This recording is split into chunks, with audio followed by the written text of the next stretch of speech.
everyone, it's Shari here today, and I'm going to be making this fun Easter card with some chocolate rabbits and an ink blended sky. So I'm going to be using the Eggstra Special Easter stamp set you see here. This is an older stamp set, but I really love the little chocolate rabbits.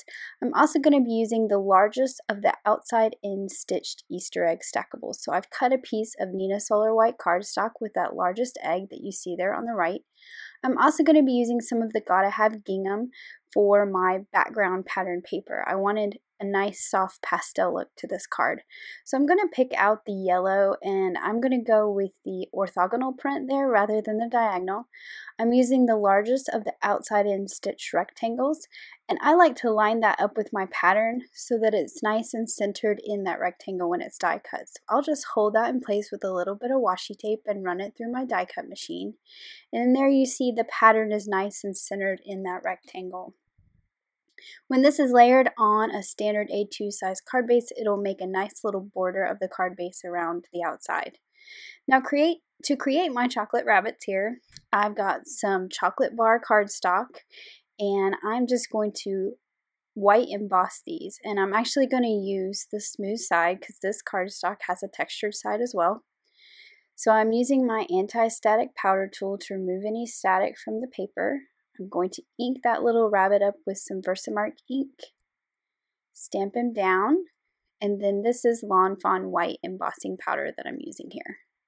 So once I've got that on there and the excess shaken off, I'll just heat it with my heat tool and melt that embossing powder.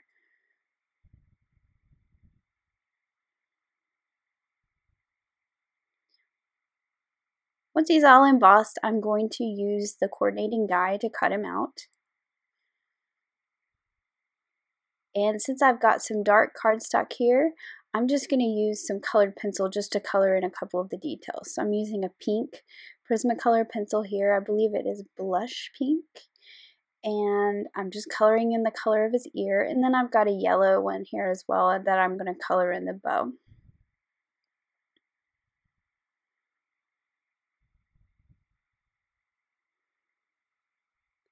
I'm also going to go in with a white pencil and just color his tail as well. Now I'm going to add these stitched clouds to this egg. So I've got it face down on the stitched cloud die, and I'm just going to hold it in place nice and straight with just one little piece of washi tape just so it doesn't move as I run it through my die cut machine. So now I have this nice sort of stitched detail in my background.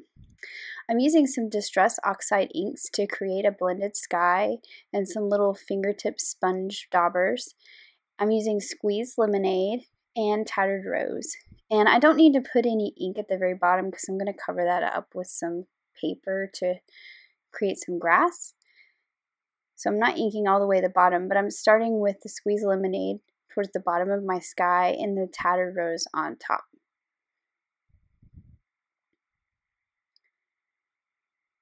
The Distress Oxides go on nice and thick, and they're really easy to blend together. So I'm going to go back in with my Squeezed Lemonade, and you can see where the two colors cross and start to create sort of an orangey look between the pink and the yellow. So you just got to work with it until you get the look that you want. I was going for sort of a pastel-y sunset type sky. Now, to add a little more detail, I'm using the starry colors of the Gansai Tambi watercolors here. And I'm just using the white gold there at the end, so it's just a white shimmery watercolor. And I'm just going to paint in the clouds. So I feel like that color of the Distress Oxide still shows through. It's not bright white, but it gives it a little shimmer and a little bit of contrast from the sky. And depending on how thick you want this paint, just depends on how much water you add. Some I did a little thicker and others I thinned out a little bit. I'm trying not to put too much water because I put this ink on neenah cardstock rather than watercolor paper, so I don't want to get too wet. And these ones at the bottom, I wasn't sure if they were going to show above the grass because I'm not really sure where my grass is going to fall, so I just went ahead and painted those in as well. And I just hit it with my heat tool just to kind of dry it a little faster, but you could also let it air dry.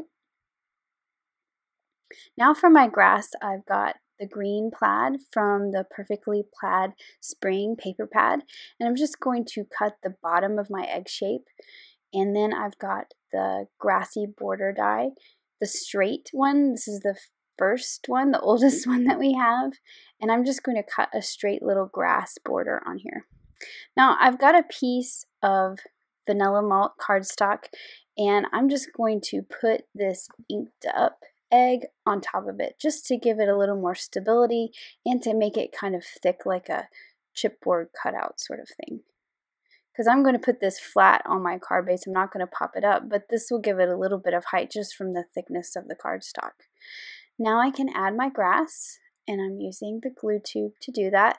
That way this liquid glue, I can kind of shift it around, make sure it lines up. And now I'm going to add my Gotta Have Gingham panel to my card base. And I started with a white card base at the beginning, but I actually liked the way this yellow gingham looked on a vanilla malt cardstock card base, so that's what I'm using here. And I started with some paper bag cardstock and made the Easter basket with the eggs, but I actually did not like the way that looked, so I ended up just doing the other bunny. And like I said, this is the paper bag cardstock, so I'm going to have like a milk chocolate bunny and a dark chocolate bunny. So the one in the background will be a little lighter, but it gives them a little contrast from each other. So the same thing here, I just inked him up with the Versamark ink, stamped on there after using my static tool, added the white embossing, and then I'm just going to heat set that and melt that white embossing powder. And I'm going to do the same thing with him, add a little pink to his ear. I went back and did the noses, and I'm going to color his bow a different color. So I've got a aqua colored pencil here, and I'm just going to color in the bow on that, just so they're a little bit different from each other. And of course I did his tail as well. Now I've got this curved banner that I cut out with the die out of that vanilla malt cardstock. I'm just folding the ends in as they're supposed to be, making sure my creases are good. And this is where I'm going to put my sentiment, right along the bottom. I like how this off-white and the game all sort of blend together and makes the egg part of the card really stand out. I'm using the Happy Easter sentiment from the new Some Bunny set, just because it fit inside the banner better. And I'm mounting it on my block with the banner underneath so I can kind of get the curve right, and then I can flip it over and stamp it. I'm using the Peachy Keen ink just to sort of match my background a little bit better. And now I can finish assembling my card. So I'm just going to glue on this egg panel, this little scene that I've created.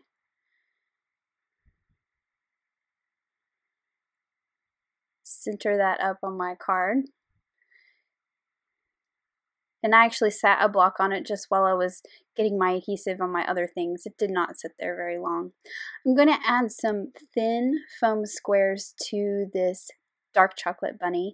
He's going to be in the foreground, so I'm just going to pop him up just a little bit. These are half the thickness of normal foam squares. And then I'm going to use the liquid glue from the glue tube for the other bunny, because I'm going to glue him right on the back, and I'm actually going to tuck him behind some of this grass. So since I didn't put the glue all the way up on the grass, I can tuck him behind the blades on the top. And then my other bunny can go right in front. He's popped up a little bit, and you can see how that contrast between the two colors of brown really looks good. Now for my little banner, I did the same thing. I added some of those little foam squares to the inside, and then on those two little flaps that are going to lay more flat, I'm just adding glue dots.